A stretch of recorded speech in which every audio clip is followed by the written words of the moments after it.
15 നിമിഷം കൊണ്ട് നമുക്ക് എന്ത് ചെയ്യാൻ പറ്റും? ഒരു പാഠം പഠിക്കാൻ പറ്റും. ഫോട്ടോപിക്സ് ലേണിംഗിലൂടെയാണ് നിങ്ങൾ പഠിക്കുന്നതെങ്കിൽ തീർച്ചയായിട്ടും 3 മണിക്കൂറിനുള്ളിൽ 22 പാഠങ്ങൾ വരാൻ പറ്റണം. തീർച്ചയായിട്ടും ഇത് എന്തുകൊണ്ട് 15 മിനിറ്റ് ചുരുക്കുന്നു എന്ന് ചോദിച്ചാൽ 15 മിനിറ്റ് കൊണ്ട് പാഠം ഫുള്ള് തലയിൽ കയറണം. പഠിക്കാൻ പ്രായം ഒരു പ്രശ്നമായി തോന്നുന്നുണ്ടോ? ഒരിക്കലുമല്ല. ഇനി പ്രായം മറന്ന് SSLC +2 നേടിയെടുക്കാം. അതും വെറും 6 മാസം കൊണ്ട്.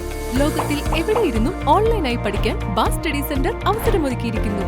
ഇപ്പോൾ തന്നെ താഴെ കാണുന്ന നമ്പറിൽ കോൺടാക്ട് ചെയ്യൂ. ഹലോ എവരിവൺ, ബാസ് സ്റ്റഡി സെന്ററിന്റെ പുതിയൊരു വീഡിയോയിലോട്ട് എല്ലാവർക്കും സ്വാഗതം. NS April 2026 എക്സാമാണ് നമുക്ക് നെക്സ്റ്റ് മന്തിൽ വരാൻ പോകുന്നത്. അപ്പോൾ അതിന് മുമ്പായിട്ട് ഈ എക്സാമിന് വരുന്ന കാര്യങ്ങൾ ഏതാണെന്നുള്ളത് മനസ്സിലാക്കണം. അത് മാത്രം പഠിക്കാൻ പറ്റണം. ഇനി കുറച്ച് സമയം മാത്രമേ ഉള്ളൂ, എന്നാൽ എനിക്ക് പഠിക്കാനും കുറച്ച് സമയം മാത്രമേ ഉള്ളൂ എന്നുള്ള രീതിയിൽ നിൽക്കുന്ന കുട്ടികൾക്ക് എക്സാമിന് വരുന്ന കാര്യങ്ങളൊക്കെ പഠിക്കേണ്ടി വരില്ല. ഈ എക്സാമിന് വരുന്ന കാര്യങ്ങൾ മാത്രം ഫോക്കസ് ചെയ്യണമെന്നുണ്ടെങ്കിൽ അതിനനുസരിച്ചുള്ള ഫോക്കസ് ഏരിയ നമുക്ക് ഏതാണെന്നുള്ളത് മനസ്സിലാക്കാൻ പറ്റണം. അപ്പോൾ അങ്ങനെയുള്ള കണ്ടന്റുകളാണ് ഇപ്പോൾ കുറച്ച് ദിവസങ്ങളായിട്ട് നമ്മൾ നോക്കിക്കൊണ്ടിരിക്കുന്നത്. അതിന്റെ അടിസ്ഥാനത്തിൽ കഴിഞ്ഞൊരു ദിവസം ഞാൻ പറഞ്ഞു ഫോട്ടോപിക്സ് ലേണിംഗ് നമ്മൾ കുട്ടികൾക്കൊക്കെ പറഞ്ഞു കൊടുത്തു. ഫോട്ടോപിക്സ് ലേണിംഗിലൂടെ എളുപ്പത്തിൽ വെറും ചെറിയ സമയത്തിനുള്ളിൽ തന്നെ നമുക്ക് നമ്മുടെ മെമ്മറിയിലോട്ട് ഈ ഒരു 4 പ്രധാനപ്പെട്ട കണ്ടന്റുകൾ കൊണ്ടുവരാൻ പറ്റുമെന്ന് പറഞ്ഞു. ആ ഒരു ഫോട്ടോപിക്സ് ലേണിംഗിന്റെ ഭാഗമായിട്ട് തന്നെ നമ്മൾ ഇന്ന് 15 മിനിറ്റ് കൊണ്ട് ഓരോ പാഠത്തെയും പഠിക്കുന്ന രീതിയും കൂടി ഇവിടെ പ്രാക്ടീസ് ചെയ്യാൻ പോവാണ്. അപ്പോൾ നമ്മൾ ഇന്നത്തെ വീഡിയോയിൽ നോക്കാൻ പോകുന്നത് 15 മിനിറ്റ്സ് ഓഫ് ലേണിംഗ് ആണ്. 15 നിമിഷം കൊണ്ട് നമുക്ക് എന്ത് ചെയ്യാൻ പറ്റും? ഒരു പാഠം പഠിക്കാൻ പറ്റും. ഓക്കെ, അങ്ങനെ നിങ്ങൾ എത്ര പാഠമാണോ പഠിക്കുന്നത്, സോ അത് നിങ്ങൾക്ക് ആ ചെറിയ സമയത്തിനുള്ളിൽ പഠിക്കാൻ പറ്റുകയാണെന്നുണ്ടെങ്കിൽ എക്സാമിന് പോകുമ്പോൾ കുറച്ച് കാര്യങ്ങൾ മാത്രം മെമ്മറൈസ് ചെയ്താൽ മതി. അപ്പോൾ അത് നമുക്ക് അങ്ങനെ തന്നെ ഓർമ്മയിൽ കിട്ടും. പരീക്ഷ നല്ല വൃത്തിയിൽ എഴുതാൻ പറ്റും. അത് എങ്ങനെയാണ് 15 മിനിറ്റ്സ് ലേണിംഗ് എന്നുള്ളത് നമ്മൾ നോക്കാൻ പോകുന്നത്. നമ്മുടെ വീഡിയോയിലോട്ട് പോകാം.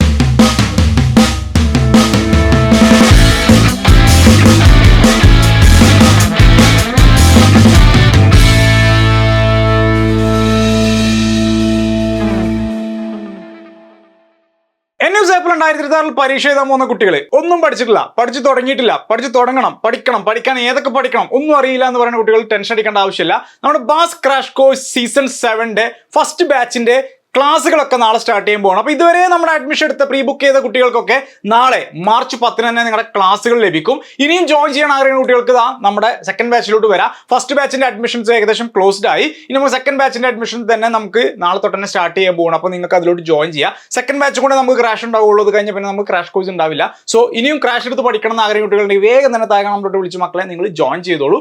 നമ്മുടെ ക്രാഷ് കോഴ്സ് എന്ന് പറയുമ്പോൾ എക്സാം ഓറിയന്റഡ് ക്ലാസ്. അപ്പോൾ നമ്മൾ ഇതുവരെ ഞാൻ നിങ്ങൾക്ക് തന്നുകൊണ്ടിരിക്കുന്ന ഒരു പാറ്റേൺ ഉണ്ടല്ലോ, അതായത് സിംപ്ലിഫിക്കേഷൻ, ഏറ്റവും സിംപ്ലിഫൈ ചെയ്തിട്ട് നിങ്ങൾക്ക് എങ്ങനെ ഇത് പഠിപ്പിച്ചു തരാൻ പറ്റുന്നുള്ളൂ. കാരണം നമ്മൾ വ്യത്യസ്ത ഏജിലുള്ള ആളുകളാണ്, നമുക്ക് എല്ലാവർക്കും ഒരേ IQ ലെവൽ ആവില്ല. അപ്പോൾ നമ്മൾ പഠിക്കുന്ന കുറച്ച് കാര്യങ്ങളാണെങ്കിലും ആ കുറച്ച് കാര്യങ്ങൾ അതേപോലെ ഫുള്ളായിട്ട് പരീക്ഷയ്ക്ക് വരികയാണെന്നുണ്ടെങ്കിൽ നമ്മൾ പഠിച്ചതൊക്കെ പരീക്ഷയ്ക്ക് വരുന്ന എന്നുള്ള രീതിയിൽ നമുക്കിനെ മാറ്റാൻ പറ്റും. ഓക്കെ, അപ്പോൾ ഒരു ബുക്ക് ഫുള്ളായിട്ട് ഇരുന്ന് പഠിച്ചിട്ട് കുറച്ച് വന്നു കുറച്ച് വന്നില്ല അങ്ങനെയൊക്കെ നിൽക്കുന്നതിലേറെ ഏറ്റവും നല്ലത് പഠിക്കുന്ന കാര്യങ്ങൾ ഫുൾ ആൻഡ് ഫുൾ നമുക്ക് ഇംപ്ലിമെന്റ് ചെയ്യാൻ പറ്റണം. ആ ഒരു ടൈപ്പ് ഓഫ് ലേണിംഗ് ആണ് നമ്മുടെ ബാസ് ക്രാഷ് കോഴ്സ് സീസൺ 7 വരുന്നത്. കഴിഞ്ഞ 6 സീസണുകളിലും നമുക്ക് എല്ലാ കുട്ടികളും വിജയിപ്പിക്കാൻ പറ്റിയത് ഈ ഒരു സെയിം മെത്തഡോളജി തന്നെയാണ്. അപ്പോൾ നിങ്ങൾക്കും നമ്മുടെ ബാസ് ക്രാഷ് കോഴ്സിന്റെ ഭാഗമാകാം. മക്കളെ വേഗം തന്നെ ജോയിൻ ചെയ്തോളൂ.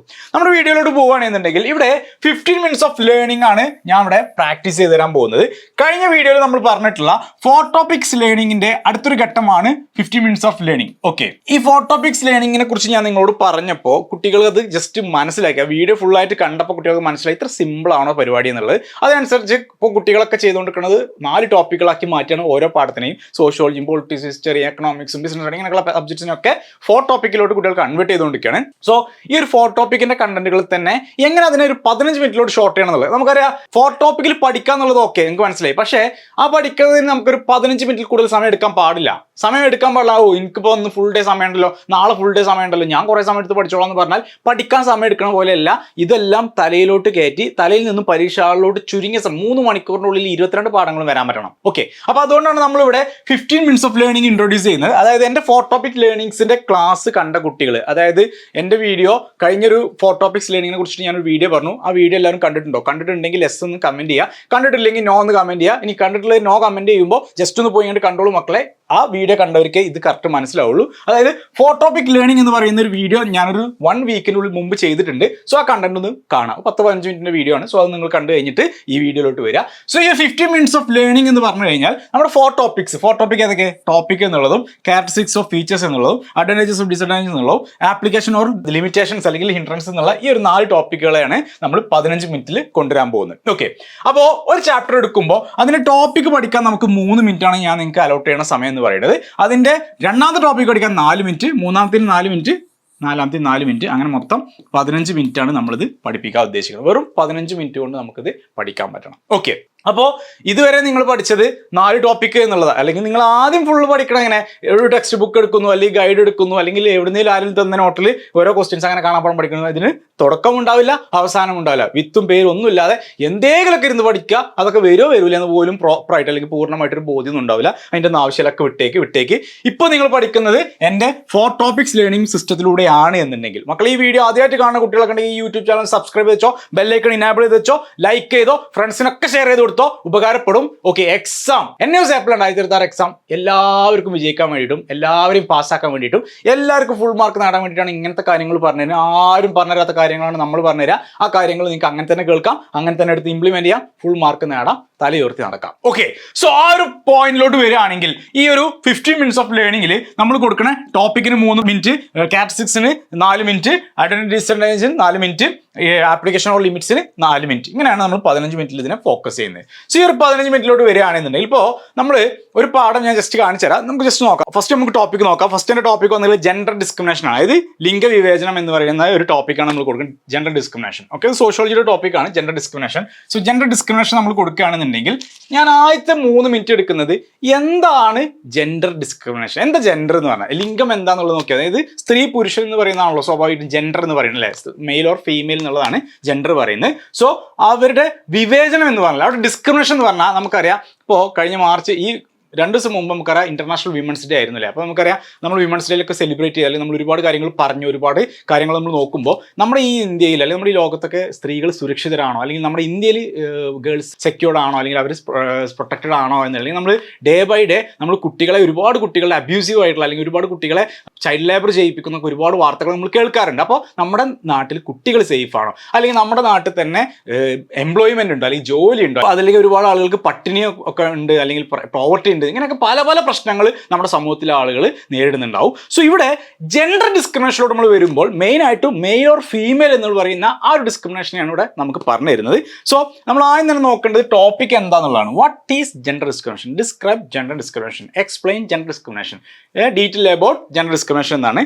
സോ നമ്മളോട് പറയുന്നത് ജെൻഡർ ഡിസ്ക്രിമിനേഷൻ എന്ന് പറഞ്ഞാൽ ലിംഗപരമായ വിവേചനം എന്നത് വളരെ സൂക്ഷ്മവും ഗൗരവമായ ഒരു സാമൂഹ്യ അനീതിയാണ്. സ്ത്രീയാണ് എന്ന ഒറ്റ കാരണത്താൽ മറ്റെല്ലാ യോഗ്യതകളും ഉണ്ടെന്നിരിക്കലും അവരെ തഴയുന്ന സാമൂഹ്യ പ്രവണതയാണ് ലിംഗപരമായ വിവേചനം. അതായത് സ്ത്രീകൾക്ക് നമ്മുടെ സൊസൈറ്റിയിൽ ഒരുപാട് സ്ഥാനങ്ങൾ കൊടുക്കാത്തതിൻ്റെ ഒരു പ്രയാസമാണ് ഇവിടെ വിവേചന രീതിയിൽ അല്ലെങ്കിൽ ഇതിനൊരു ഡിസ്ക്രിമിനേഷൻ ആയിട്ട് ഇവിടെ പറയുന്നത്. ഓക്കെ, അങ്ങനെ ആരെങ്കിലും ലിംഗസമത്വം അല്ലെ, ജെൻഡർ ഈക്വാലിറ്റി നിർബന്ധമാണ്. അതായത് സ്ത്രീക്കും പുരുഷനും ഒരേ അവകാശം തന്നെയാണ് ഈ സമൂഹത്തിൽ ലോകത്ത് ജീവിക്കാനുള്ളത് മനസ്സിലാക്കുക. സോ ഒരു പുരുഷൻ എന്തൊക്കെ സമത്വമുണ്ടോ അല്ലെങ്കിൽ എന്തൊക്കെ ഈക്വാലിറ്റി ഉണ്ടോ അതൊക്കെ ആ സ്ത്രീക്കും വേണം. അല്ലാതെ മെയിലിനൊരു ഡോമിനൻസും ഫീമെയിലിന് ഡോമിനൻസ് ഇല്ലായ്മയൊന്നുമില്ല, എല്ലാവരും ഒരേപോലെയാണ്. പൊതുവെ പുരുഷന് വ്യത്യസ്തമായിട്ടുള്ള ഒബ്ജക്റ്റീവ്സുകൾ, ഉദ്ദേശങ്ങളല്ല, വ്യത്യസ്തമായിട്ടുള്ള നമുക്ക് ഫിസിക്കൽ സ്ട്രക്ചർ ആയിരിക്കാം, അല്ലെങ്കിൽ അവരുടെ വ്യത്യസ്തപരമായിട്ടുള്ള കാര്യങ്ങളായിരിക്കും ഒരു പുരുഷന് ചെയ്യാൻ പറ്റുക. എന്നാൽ സ്ത്രീക്കും അതും അവരുടെ ഫിസിക്കലാണെങ്കിലും വ്യത്യസ്തമായിരിക്കും, അവരുടെ പ്രൊഡക്റ്റീവ് ആണെങ്കിൽ അല്ലെങ്കിൽ അവരുടെ ഒരു സൊസൈറ്റിയിൽ ഉണ്ടാവുന്ന അവരുടെ സ്റ്റാറ്റസ് അല്ലെങ്കിൽ അവരുടെ ഒരു റോളൊക്കെ പറഞ്ഞാൽ വ്യത്യസ്തമായിരിക്കും. അതൊന്നും നോക്കണ്ട, അതൊന്നും നമുക്കിവിടെ കമ്പയർ ചെയ്യാൻ പറ്റില്ല. പക്ഷേ എന്നിരുന്നാലും മെയിൽ ഓർ ഫീമെയിൽ അവർ എന്ത് ഒബ്ജക്റ്റീവിലാണെങ്കിലും അവർക്ക് ഈ കാര്യങ്ങൾ ഫോക്കസ് ചെയ്യാൻ പറ്റും. ഇവർക്ക് അങ്ങനെയൊന്നും നമ്മൾ പറയാൻ പാടില്ല. നമുക്ക് പറയാൻ പറ്റുന്നത് ജെൻഡർ ഈക്വാലിറ്റി വേണം എന്നുള്ളത്, അതായത് ലിംഗസമത്വം വേണം എന്നുള്ളതാണ്. അതിൽ ജെൻഡർ ഡിസ്ക്രിമിനേഷൻ വരാൻ പാടില്ല എന്നുള്ളത്, അതായത് ലിംഗവിവേചനം വരാൻ പാടില്ല എന്നുള്ളതാണ്. സോ നമ്മളെ ഓരോത്തിനെയും റെസ്പെക്ട് ചെയ്യണം, അതിനൊക്കെ മാനിക്കണം. സോ അത് മാനിച്ചുകൊണ്ടാണ് ഈ സൊസൈറ്റിയിൽ നമുക്ക് ജെൻഡർ ഡിസ്ക്രിമിനേഷൻ ഒഴിവാക്കാൻ പറ്റണം, ജെൻഡർ ഈക്വാലിറ്റി കൊണ്ടുവരാൻ പറ്റണം. സോ ഇതൊക്കെ ഞാൻ ഇപ്പോൾ പറഞ്ഞ കാര്യങ്ങളൊക്കെ എനിക്ക് ബോധ്യമുള്ള കാര്യങ്ങളൊക്കെ പറയാണ്. അതാണ് ടോപ്പിക്. അതായത് എൻ്റെ പൊന്നു മക്കളെ, ജെൻഡർ ലിംഗവിവേചനം എന്നുള്ള ടോപ്പിക്ക് ചോദിച്ചു കഴിഞ്ഞാൽ അതിനെ എക്സ്പ്ലെയിൻ ചെയ്യാൻ വേണം നിങ്ങൾക്ക് അറിയാവുന്ന വിവേചനങ്ങളൊക്കെ ഇത് വെച്ചോ.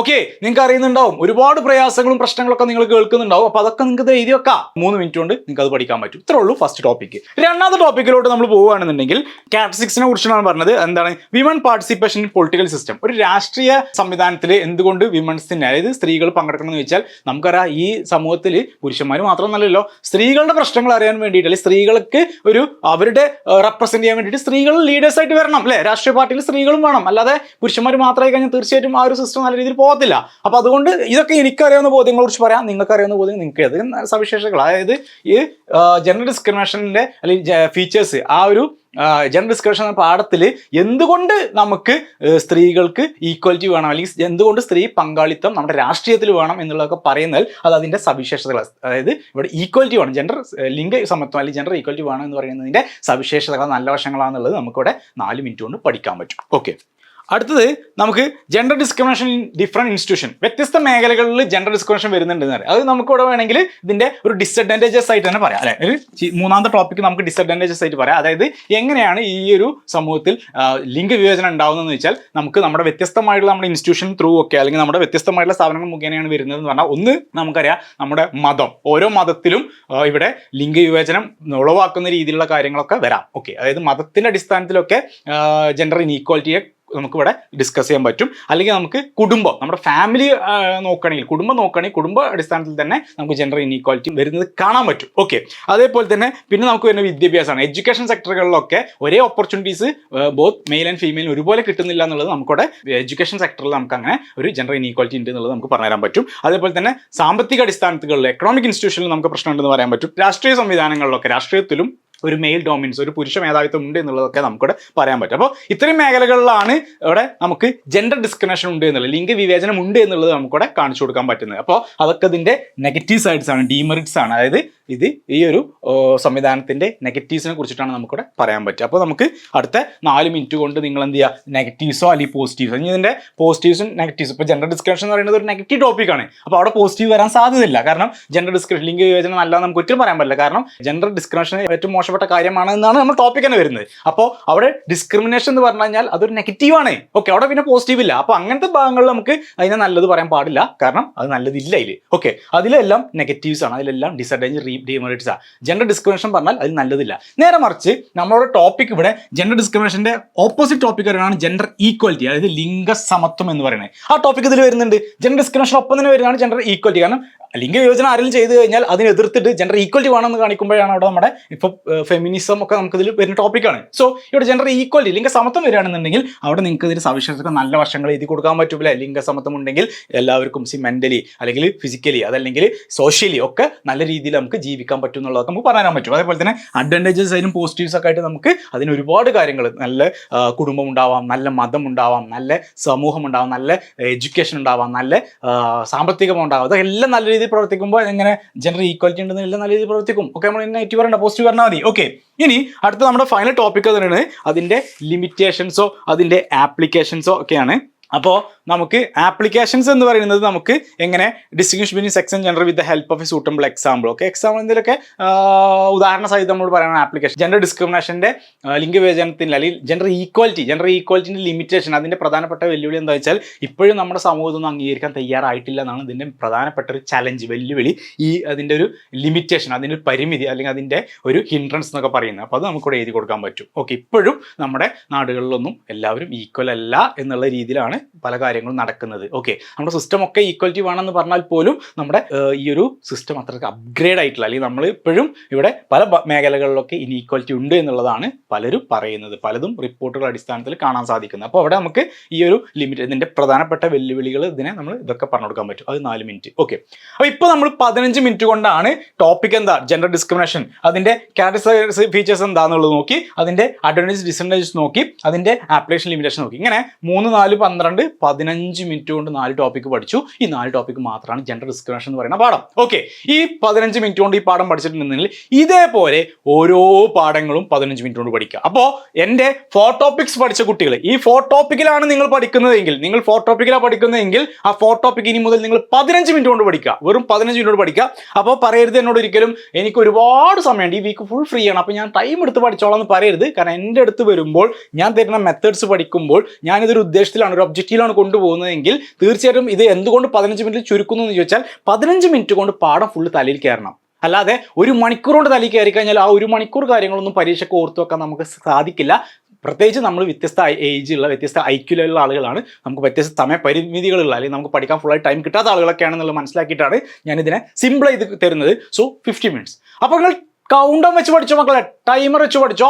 15 മിനിറ്റിൽ ഒരു പാഠം പഠിക്കണം. സോ 15 മിനിറ്റ്സ് ഓഫ് ലേണിംഗ് ഇതാണ്. ഈ 15 മിനിറ്റ്സ് ഓഫ് ലേണിംഗ് നിങ്ങൾ എടുക്കണം. ഞാൻ കഴിഞ്ഞ വീഡിയോയിൽ പറഞ്ഞ 4 ടോപ്പിക്സ് ലേണിംഗിലൂടെയാണ് നിങ്ങൾ പഠിക്കുന്നതെങ്കിൽ തീർച്ചയായും ഇന്നത്തെ 15 മിനിറ്റ്സ് ഓഫ് ലേണിംഗ് കൂടെ അതിലോട്ട് ഇംപ്ലിമെന്റ് ചെയ്യണം. സോ 4 ടോപ്പിക്സ് നമ്മൾ പഠിക്കുന്നു, 15 മിനിറ്റ് കൊണ്ട് പഠിക്കുന്നു. അപ്പോൾ ഇന്നൊരു വീഡിയോ ഡീറ്റെയിൽ ആയിട്ട് പറഞ്ഞത് 4 ടോപ്പിക്സിനെ എങ്ങനെ 15 മിനിറ്റ് കൊണ്ട് പഠിക്കാം എന്നുള്ളതാണ്. അപ്പോൾ ടൈമർ വെച്ച് പഠിക്കുക. 15 മിനിറ്റ് കൂടുതൽ 1 സെക്കൻഡ് പോലും നമ്മൾ എടുക്കാൻ പാടില്ല. 15 മിനിറ്റ് കൊണ്ട് നമുക്ക് ആ ചാപ്റ്ററിനെ തീർത്തും പഠിക്കാൻ പറ്റണം. എന്നാലും നമ്മുടെ മെമ്മറിയിൽ full and full stick on ചെയ്യാൻ പറ്റും. 4 ടോപ്പിക് ആണെന്നുണ്ടെങ്കിൽ അത് എടുക്കും പോകത്തില്ല. പരീക്ഷ ഹാളിൽ പോയി പരീക്ഷ എഴുതാൻ നിൽക്കുമ്പോൾ എല്ലാ പാഠത്തിലും എല്ലാ ചോദ്യങ്ങളും നിങ്ങൾക്ക് എഴുതാൻ പറ്റും. ഇപ്പോൾ ഏതെങ്കിലും ചോദ്യം നമുക്ക് അറിയാത്തുണ്ടെങ്കിലും നമ്മൾ പഠിച്ച 15 മിനിറ്റത്തെ കണ്ടന്റേക്ക് വലിച്ചു വരെ എഴുതി കൊടുക്കുക, മാർക്ക് സ്കോർ ചെയ്യാൻ പറ്റും. ഓക്കെ, അതൊരു വീഡിയോയിൽ പറഞ്ഞ കാര്യങ്ങളൊക്കെ ഡീറ്റെയിൽ ആയിട്ട് മനസ്സിലായിരിക്കണം. മറക്കണ്ട, ഇതേപോലുള്ള ടീച്ചിങ് ആൻഡ് ലേണിംഗ് മെത്തേഡ്സ് ആണ് നമ്മൾ ബാസ് ക്രാഷ് കോഴ്സിൽ കൊടുക്കുന്നത്. കഴിഞ്ഞ 6 സീസണുകളായിട്ടും എല്ലാവരെയും വിജയിപ്പിക്കാൻ പറ്റി, നല്ല മാർക്കോട് വിജയിപ്പിക്കാൻ പറ്റിയെന്നുണ്ടെങ്കിൽ നിങ്ങളെയും നല്ലൊരു മാർക്കോട് കൂടി വിജയിപ്പിക്കും. വെറുതെ അല്ല, പഠിപ്പിച്ചു തരും, സ്ട്രാറ്റജി പറഞ്ഞുതരും, ടെക്നിക്സ് പറഞ്ഞുതരും, ടിപ്സ് പറഞ്ഞുതരും, ട്രിക്സ് പറഞ്ഞുതരും, ഇതെല്ലാം പറഞ്ഞുതരും. ഇതെല്ലാം സിംപ്ലിഫൈ ചെയ്തിട്ട് ഒരു ചെറിയൊരു പാത്രത്തിലാക്കി തരും. അത് അങ്ങനെ തന്നെ നമ്മൾ ക്യാപ്സ്യൂൾ രൂപത്തിലെടുത്ത് അങ്ങനെ തന്നെ നമ്മൾ സ്വയം ചെയ്യുകയാണെങ്കിൽ തീർച്ചയായിട്ടും